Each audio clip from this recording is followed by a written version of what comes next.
And you look at what's happening in Minnesota, it's so sad. And it's so sad because ICE is taking out murderers. They're taking out drug lords. They're taking out people from mental institutions, bringing them back to their country. They're taking out the roughest people, Tren de Aragua. Donald Trump is spiraling right now. Not in the usual campaign way, not in the calculated, say something wild to own the news cycle way. This is different. We're watching what sources are describing as a complete behavioral collapse happening in real time on Truth Social. And the reason it matters isn't just the volume of posts or the all-caps rage. It's what these posts reveal about where his mind is when the country starts pushing back. Here's what triggered it. ICE operations in Minnesota went sideways. People got shot. The press coverage turned negative. Local officials started asking questions. And instead of damage control or strategic silence, Trump entered what can only be described as an erratic, multi-hour posting spiral that careened from accusations of billion-dollar theft to bragging about gold-plated toilets in a White House ballroom that doesn't exist yet. And the way these two stories collide, the chaos in Minnesota and the fantasy ballroom, tells us more about Trump's current state of mind than any campaign speech ever could. Let's break down what actually happened, because the sequence matters. It starts in Minnesota. ICE agents kill a man named Alex Pretti during an operation. Jerika, good evening to you. We did not see the president today, but he was active on social media, calling on Democratic governors and mayors to cooperate with the federal government. Earlier, he complained about efforts to stop his building of a big ballroom. In another post, he focused on what he called massive financial fraud in Minnesota. It was Saturday that he addressed this latest fatal shooting, writing, "Let our ICE patriots do their job." He also accused the mayor of Minneapolis and governor of Minnesota of inciting insurrection. The details are messy. Local police say they were kept in the dark. Community members are angry, national media picks it up, and Trump, who's been pushing aggressive ICE enforcement as a centerpiece of his agenda, suddenly finds himself on defense because the optics are bad. So he does what he always does when the narrative slips away from him. He floods the zone. He posts a massive wall of text on Truth Social claiming there's a cover-up happening in what he calls the once great state of Minnesota. But here's where it gets strange. He's not denying what happened. He's justifying it. He describes Alex Pretti's gun and ammunition in detail, calling it ready to go, as if that alone validates everything. President Trump tonight slamming Minnesota's governor and the mayor of Minneapolis, accusing them of inciting insurrection with their rhetoric, while writing, "Let our ICE patriots do their job." Attorney General Pam Bondi not ruling out that the president could invoke the Insurrection Act. I'm never going to get ahead of the president. This is a very fluid situation right now. It's a rarely used 19th century law, giving the president power to deploy active duty troops in the U.S. for law enforcement purposes. And this is the part that should make you pause because Trump and his base typically celebrate gun ownership. It's a constitutional right, it's freedom, it's patriotic. But in this post, the exact same thing, a legally owned firearm, is being weaponized to justify a killing. The framing is doing all the work here. Same facts, different story, depending on who's holding the gun. Think about that for a second. If this had been a different scenario, a different person, a different political context, that same gun would have been called evidence of American liberty. It would have been defended, celebrated even. But because the narrative needs a villain right now, because ICE needs justification, that gun becomes a threat. It becomes proof of danger. This is how narratives get built. Not with new facts, with new frames. Then he pivots. And this is where the posts go from defensive to delusional. Trump claims that billions of dollars have been stolen from Minnesota. Not millions, billions. With a B, he describes it as massive monetary fraud comparable to a bank robbery. He says fraudsters and illegal criminals infiltrated the state through open border policies, and he demands the money back now. But there's no evidence, no documents, no investigation he's referencing, no specific individuals charged with anything. Just the claim, floating in all caps, that tens of billions of dollars are missing and Democrats are covering it up. This is classic Trump pattern building. Take a real event. ICE operation goes wrong. Add an unverifiable accusation, billions stolen. Tie it to a culture war narrative, open borders and fraud. And suddenly the story isn't about what ICE did. It's about what they are hiding. Now let's pause here and think about what this kind of claim does. It doesn't need to be proven, it just needs to be loud. Because once the accusation is out there, it becomes part of the background noise. People start saying, well, I heard something about billions being stolen. They can't quite remember where they heard it. They can't cite a source, but the idea is planted. And that's the point. The goal isn't truth. The goal is saturation. Flood the zone with so many claims that people stop asking for evidence and just start picking the narrative that feels right. And who are they?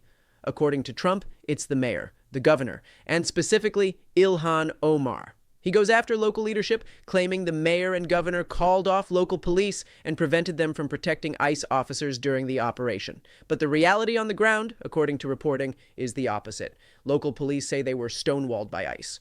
They weren't informed, they weren't coordinated with, they showed up to a scene they knew nothing about. But Trump isn't interested in coordination failures or jurisdictional confusion. He's building a villain. He needs someone to blame for the bad press, and local Democratic leadership is the perfect target. Then, in the middle of this rant, he drops a name, Ilhan Omar. And he asks a question designed to sound like an accusation. Why does Ilhan Omar have $34 million in her account? No context, no source, no explanation of what account he's even talking about. Just the number, the name, and the implication. It's a rhetorical grenade. It doesn't need to be true. It just needs to be out there. This is the part that should worry anyone paying attention because it's not about Minnesota anymore. It's about creating a permission structure. If billions are missing, if local leaders are corrupt, if Ilhan Omar has secret millions, then anything ICE does is justified. Any pushback is covering for criminals. Any criticism is part of the conspiracy. Think about how dangerous that framework is. It means accountability becomes impossible because every question gets reframed as complicity. Every investigation becomes a cover-up. Every journalist asking for evidence becomes part of the problem. This is how authoritarian logic works, not by denying criticism, by making criticism itself suspect. And just when you think this is where the post ends, with accusations, with targets, with rage, Trump does something completely inexplicable. He pivots to a ballroom, not a metaphorical ballroom, not a policy discussion about infrastructure or state dinners, a literal physical gold-plated ballroom he wants to build at the White House, and he wants to talk about it right now in the middle of a national controversy about people getting shot by federal agents. He claims he's going to build one of the greatest and most beautiful ballrooms anywhere in the world. He says it will cost between $300 million and $400 million. He insists it will be funded entirely by private donations from great American patriots with zero taxpayer money involved. And then he suggests, casually, like it's a design choice you'd see on HGTV, that he might plate the toilets in real gold. That's what would push the cost to the $400 million mark, the toilets. He argues this is a desperately needed space that previous presidents have wanted for 150 years so the White House doesn't have to use cheap and unsafe tents for state events. He even takes a preemptive shot at so-called preservationists who might try to stop him, essentially saying, let me do whatever I want.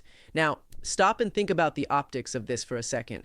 People are in the streets in Minnesota. There's a national conversation happening about federal overreach and accountability. ICE agents just killed someone. And Trump is posting about gold toilets. Let that sink in. Gold toilets. While families are grieving. While communities are demanding answers.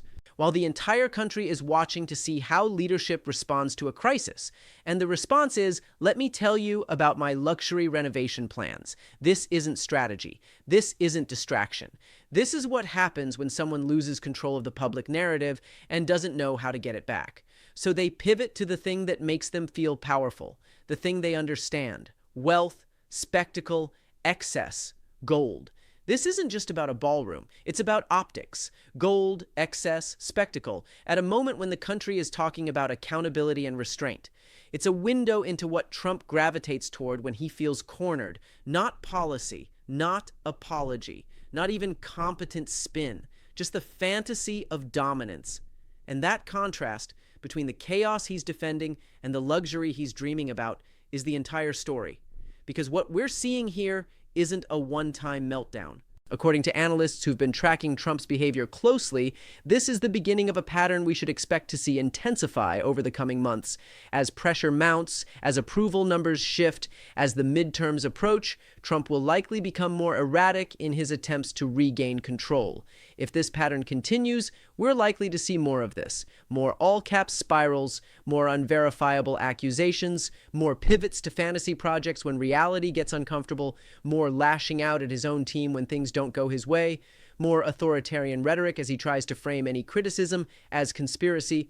This is what happens when someone who built their identity on being loved by crowds starts to feel that slipping away. They don't pull back. They don't recalibrate. They escalate. They do anything to reclaim the spotlight, no matter how disconnected from the moment it appears. And that's what makes this moment precarious.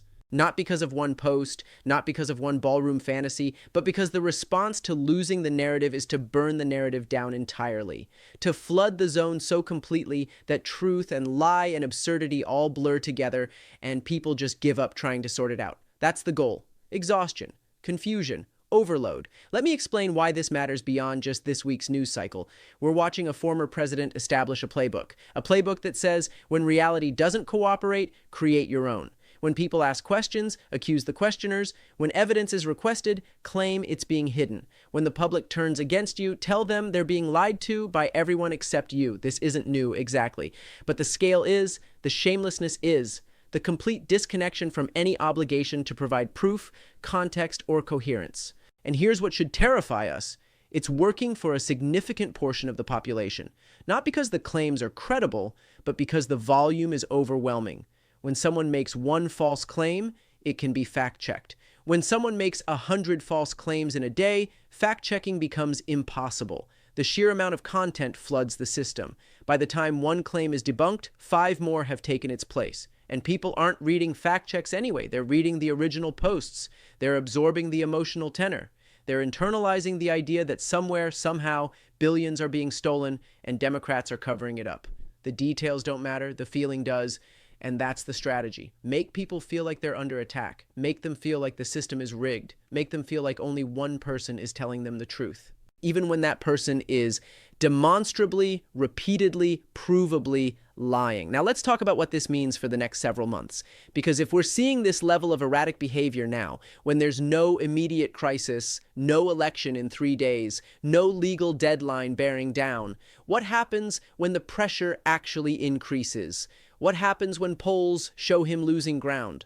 What happens when investigations produce subpoenas? What happens when former allies start distancing themselves? If the current pattern holds, we should expect escalation, not moderation, not course correction.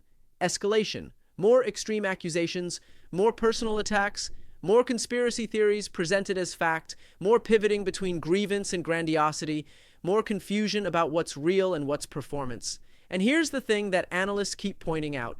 Trump doesn't have a reverse gear. He has one mode when he feels threatened, and that mode is attack. Attack the media, attack the investigators, attack his own staff if they're not sufficiently loyal, attack reality itself if it contradicts his preferred narrative. We saw glimpses of this during his presidency, but he was constrained then, at least partially, by institutional guardrails, by staff who could slow him down, by advisors who could redirect him, by the basic requirements of governing. Now, there are no guardrails. There's just Truth Social and whatever comes out of his head at 3 a.m. And what comes out is stuff like this. billion-dollar theft allegations with no evidence. Targeted attacks on a sitting congresswoman with unverified financial claims. Fantasies about gold-plated bathrooms while people are demanding accountability for a death. This is the unfiltered, unmanaged, unrestrained version. And if you think it's bad now, remember, he wants power back. He wants authority back. He wants the spotlight back. And he's willing to say absolutely anything to get it. The ballroom story is particularly revealing because it shows us what he thinks power looks like. Not service, not responsibility, not the weight of democratic accountability. Power looks like gold. It looks like excess. It looks like building monuments to yourself while the country burns.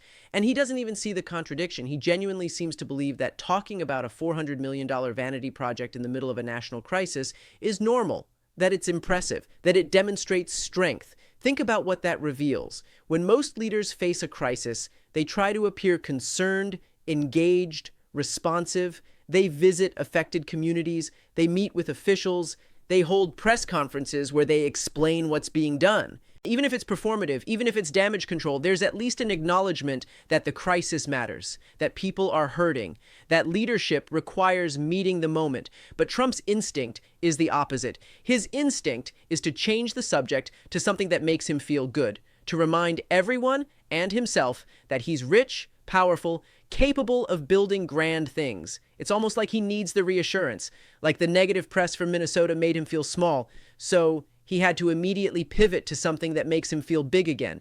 And that tells you everything about his priorities. It's not about governing, it's not about solving problems, it's about maintaining a specific self-image, an image of wealth, power, dominance, winning. And when reality threatens that image, reality gets ignored or attacked or buried under an avalanche of new claims that redirect attention. This is also why the contradiction about the gun is so important, because it reveals that there are no actual principles at work here, just narratives that get deployed when convenient.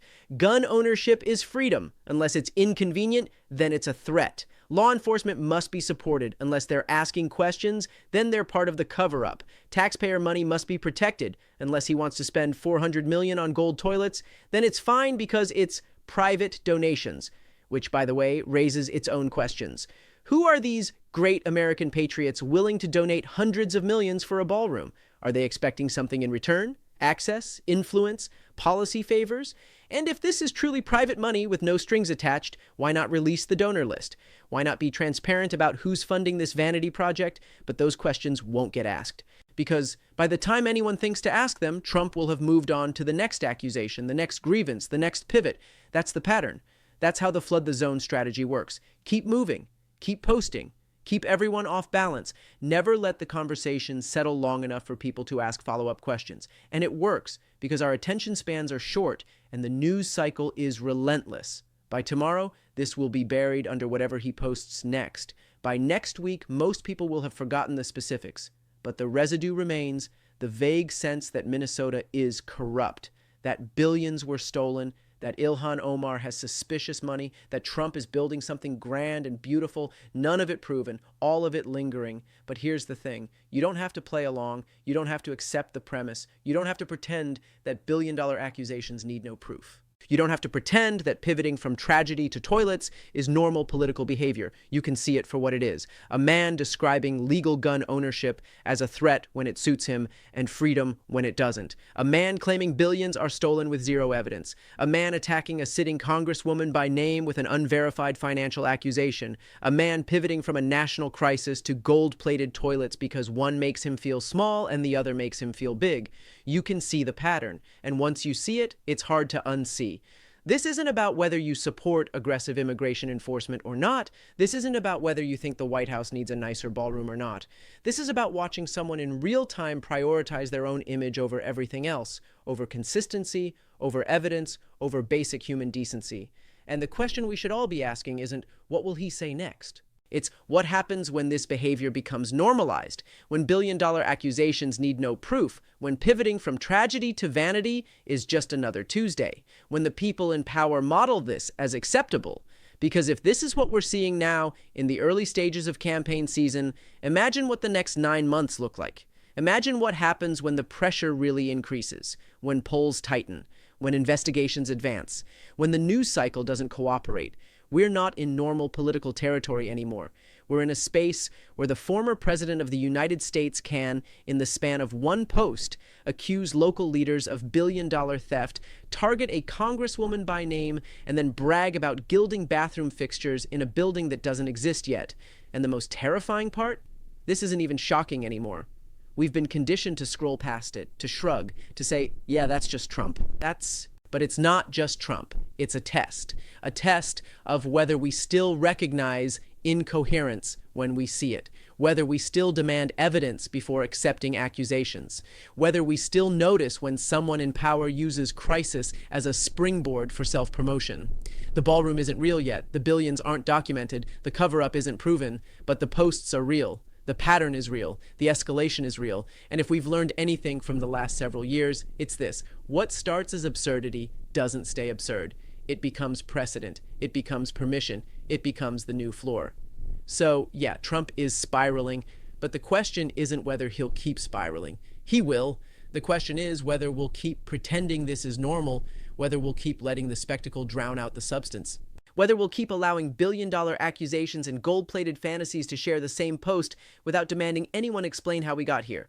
Because we're watching someone lose control of the story they built their career on, and when that happens, they don't go quiet. They go loud. They go extreme. They go wherever they think the spotlight still shines. Even if it's in a ballroom that doesn't exist, paid for with money that isn't real, justified by crimes that aren't documented, all while people in Minnesota are trying to make sense of what just happened in their streets.